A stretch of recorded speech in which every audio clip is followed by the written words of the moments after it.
My name is Harold Whitman. I'm 50 years old.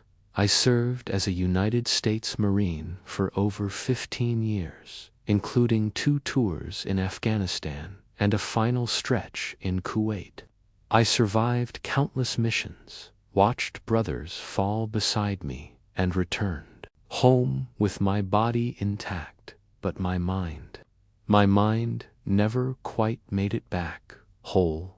When I came home, I didn't have much, no fancy medals, no big house, but I had Emily, the woman who waited for me through every deployment, every silence. She was the peace I came home to.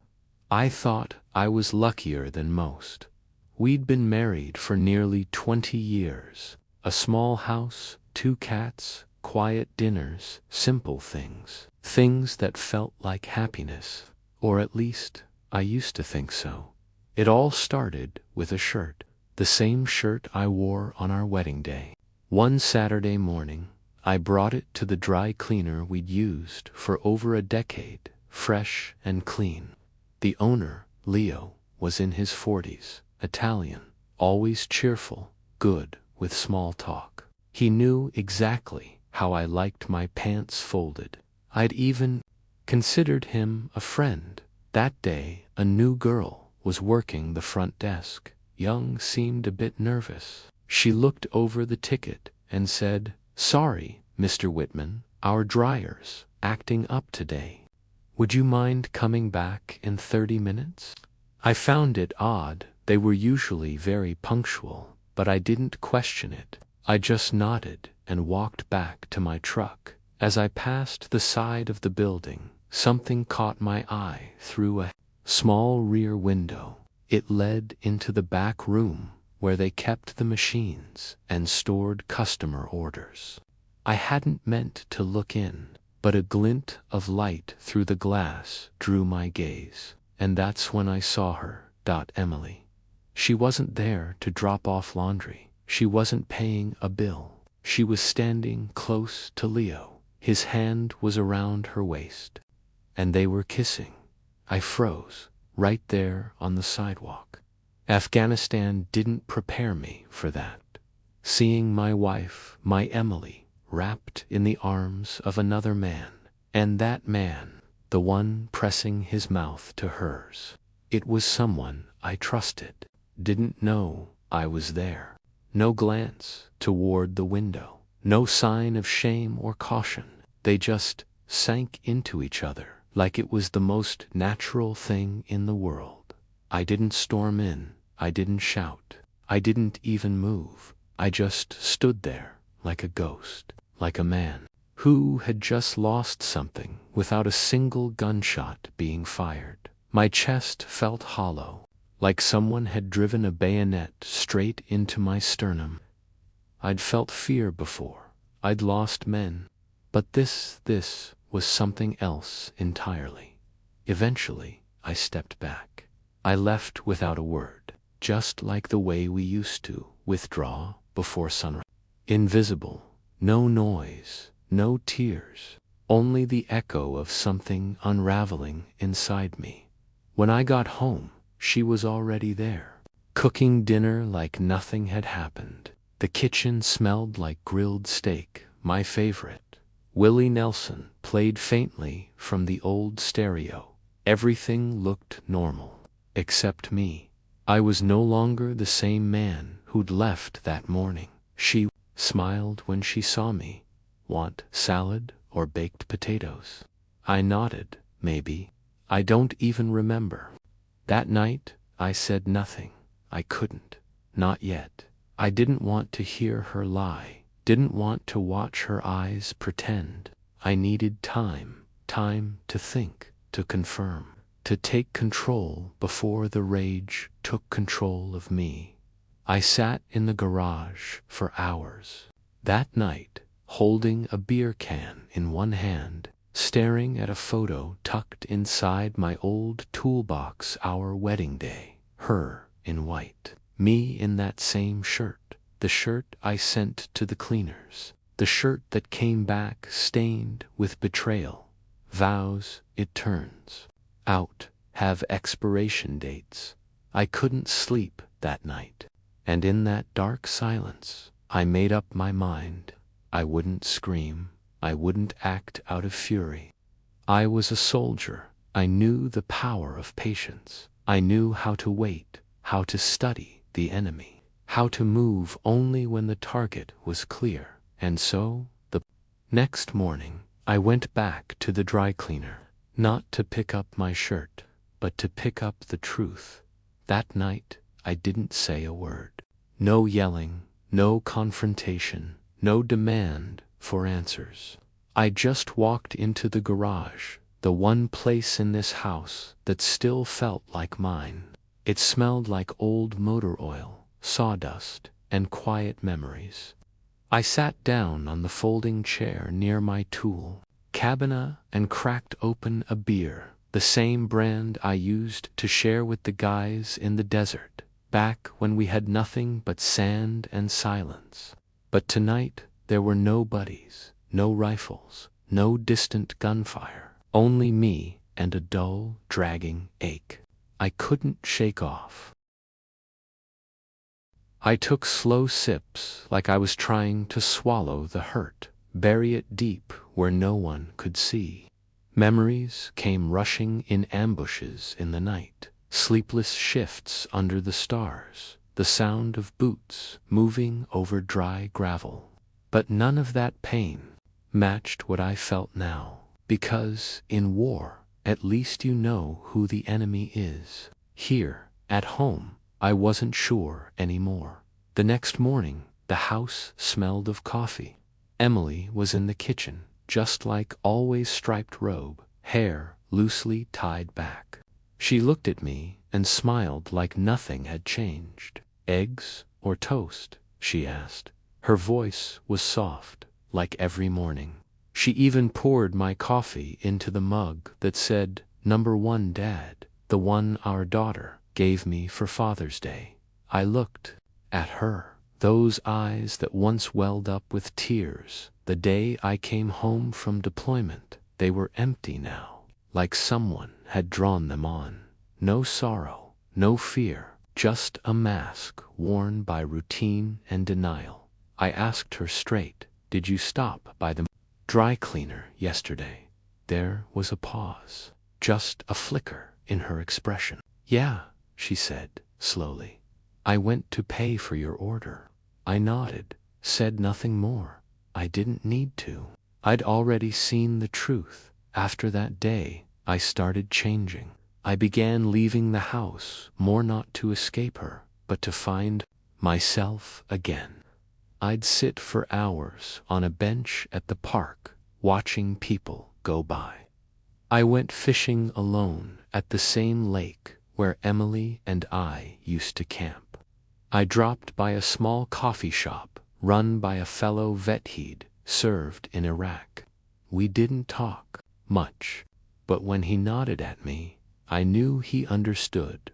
I also found a local support group for veterans. We met every Wednesday in a community center room with mismatched chairs and weak coffee, but it was enough. It was a space where we didn't have to pretend.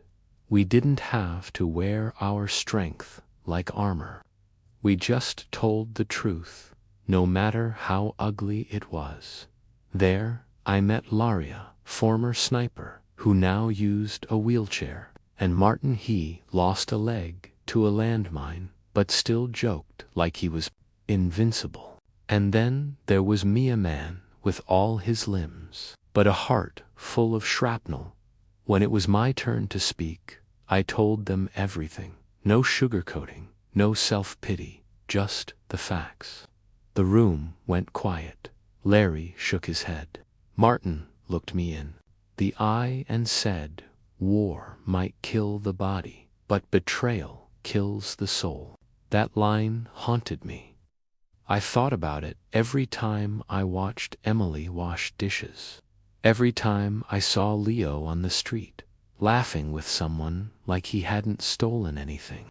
I realized if I kept living this way, bottling everything up, pretending things would fix themselves, I would die slowly, and I didn't want to die again, not like this. I couldn't undo what happened, but I could choose how the story ends.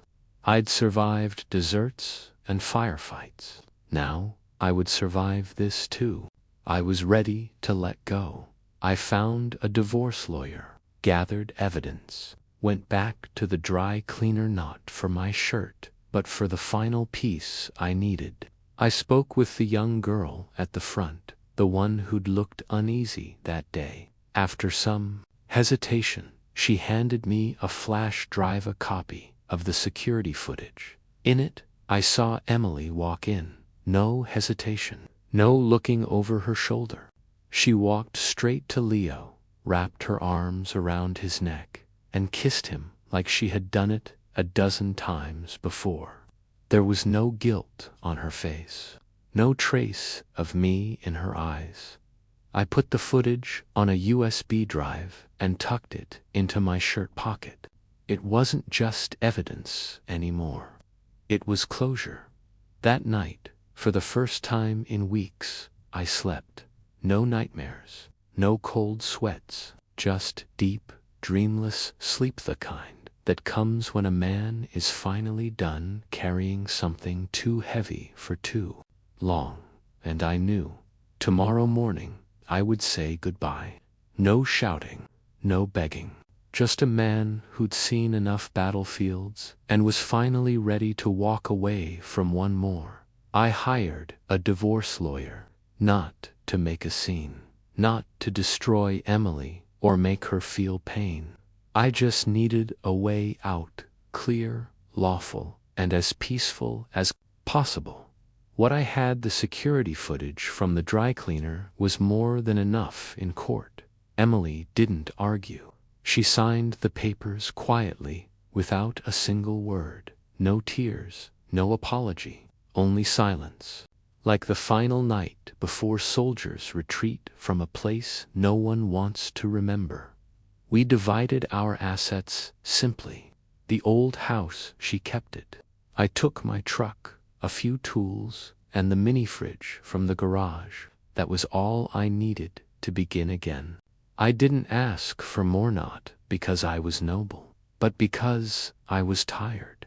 After years of fighting on the battlefield, and within my own soul, I just wanted peace. I left town on a crisp autumn morning.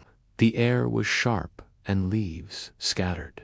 Across the road, I drove west past landscapes I once crossed in uniform during a different kind of mission. But this time, no uniform, no squad, just me, the hum of the engine, and my thoughts finally growing quiet. I ended up in Colorado, a small town at the base of the mountains. It wasn't crowded, it wasn't loud, and that was exactly what I needed. I bought an old, abandoned garage. It wasn't much: rusted roof, cracked floor, dust and dried oil everywhere. But I saw potential in that forgotten place, just like I saw potential in the wreckage of my own life. I rebuilt it with the same hands that once assembled rifles and dug trenches. New roof, fresh paint, a simple sign out front, Whitman's Veteran Auto. Little by little, it attracted a certain kind of customer, men like me. Veterans, they didn't come for quick oil changes. They came for conversation, coffee, and the comfort of being understood. I wasn't rich, I wasn't famous, but I was steady. Each morning, I brewed coffee, opened the garage doors, and greeted the day with a genuine smile. No longer hiding pain, I had learned to face it and to move beyond it. In the small office, I hung an old photo, our wedding day, and on the wall hook, I kept that white dress shirt, the one from the day we said our vows. It had been washed clean, but it could never forget what it had witnessed. Whenever I looked at it, I remembered that I had once loved deeply, trusted fully, and lost painfully. But I also knew wounds heal, and I had survived. I don't hate Emily. Not anymore. Hate is like a grenade, it explodes, but only leaves ashes. I forgave her, not because she deserved it, but because I didn't want to carry that weight anymore. Letting go isn't weakness, it's the only way to keep walking without being chained to the past. One day, I wrote Leo a letter, not out of revenge, not to threaten. It was brief, honest, and final. NN asterisk, asterisk. She used to be my whole world. Now she's yours. Take care of the part of her I lost. Asterisk, asterisk. I didn't expect a reply, and I didn't need one. That letter wasn't for him, it was for me. To close the chapter clean. My name is Harold Whitman, a veteran of the United States Marine Corps, a man who was betrayed. But I did not fall. I stood up. I walked away from the wreckage of my marriage. I don't need sympathy. I don't need praise. I only need a life that feels honest, quiet, simple, and free from lies. And that is the ending. No shouting, no anger, no blood, just dignity, and a man who kept walking with battle-worn boots, and a heart learning to trust again. Wars always end, and sometimes survivors don't look like victors. But if they can still love, still forgive, and still move forward, then maybe, just maybe, they've won in the most human way possible. If this story touched your heart, please subscribe to the channel so you won't miss more honest and powerful stories from people who have lived through war, loss, and the hardest falls life can bring. Don't forget to share your thoughts in the comments. I truly value every word, every moment of connection. Sometimes, even a single message can remind someone they're not alone. Thank you for listening all the way to the end.